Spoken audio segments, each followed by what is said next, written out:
Hi there, Cosmic Family. My name is Yahlia in this incarnation. Today I am here to talk about the energies of this week.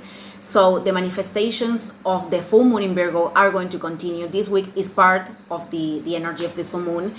And on the other side, the activation with Saturn is going to be to increase, because on February 28 we have the triple conjunction between Mercury, the Sun, and Saturn. They are going to be united in Pisces. So we are going to feel this the whole week, and we are already noticing in our Pisces area of our natal chart what is important to descend to earth, what is realistic to materialize in this present moment. Because I said this many times, I mentioned this many times, the message of Saturn in Pisces is that all the dreams are possible, but here in this plane, this requires a big labor, a big effort to construct and to do things here in the matter. So the things that are manifesting this week are showing us where and how we invested our energy, and how responsible and how much commitment we have with our own soul, and our level of perseverance when facing obstacles, because although we don't always perceive this in the present, they are helping us to acquire inner mastery and to create vessel to receive. This is something that I was commenting yesterday. So because of Mercury participating of this conjunction, that is the planet that rules our mental processes, one of the polarities could be linked, this I commented also, patterns of negativity, to perceive life in a more pessimistic way, self-exigency, frustration, when perceiving things very slow, the process is very slow. But we have to understand that the planets are not doing anything to us. This is what is emerging. These patterns are emerging, if they are, for us to bring them to consciousness and work on them and change them. So I think that the best channeling of this energy is to construct in whatever thing inspires us. This transit is to use all this energy of Pisces and create and be inspired and sensitive, and to put all of those things in something that we really want to create here. And something very good that is going to happen is that both Mercury and the Sun are going to create a sextile with Jupiter in Taurus. This is a very nice transit. So Saturn is already doing this sextile. I in fact did a video 1 month ago talking about this, because this sextile between Saturn and Jupiter is going to be in effect until March 21st, more or less.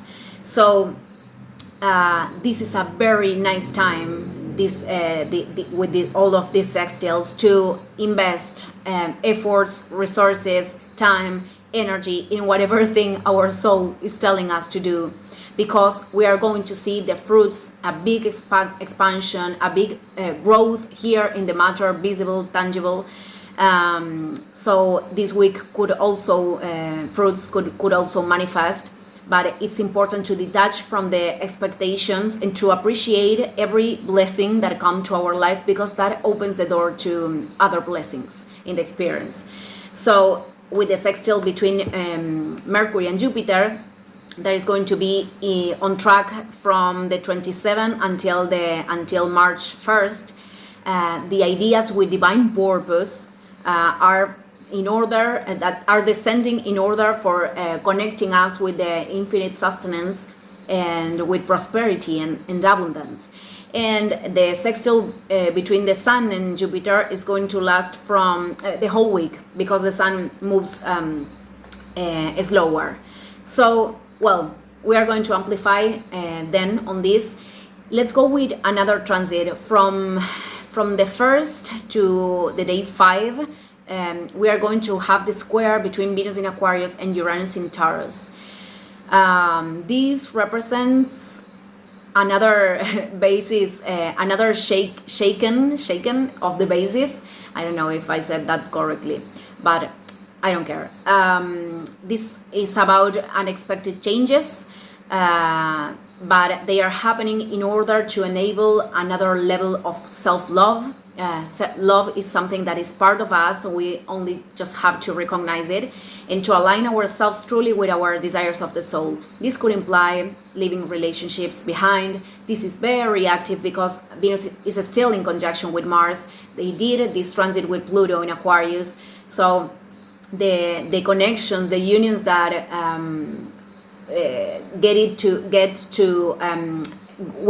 went through the transformation, now they have to make changes and leave structures behind that are associated with a lack of recognition of our own worth, of the self-worth.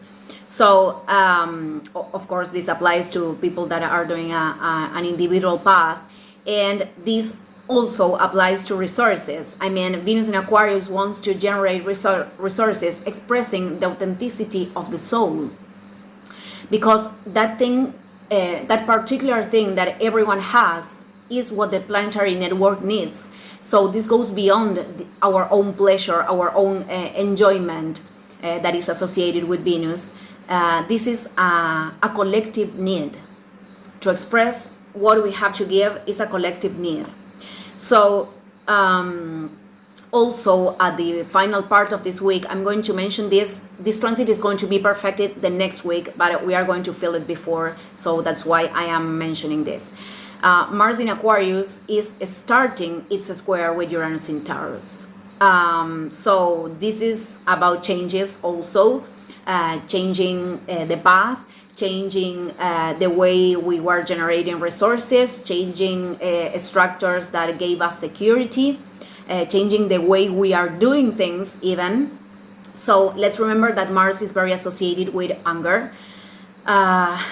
When the force to move forward that represents Mars is like retained because of our resistances, that same force turns into anger. So every square is an aspect of tension that invites us to do a labor. And something important about this square is that a square, Mars Uranus could be very explosive. I think that's the word. But it could be an explosion of creativity, or could be an explosion of energy that is not well directed. So this could also activate terrestrial changes. But we're going to talk about this later. Okay, family, I'm ending the video here. Thank you, everyone, and see you in the next one. Ciao, ciao.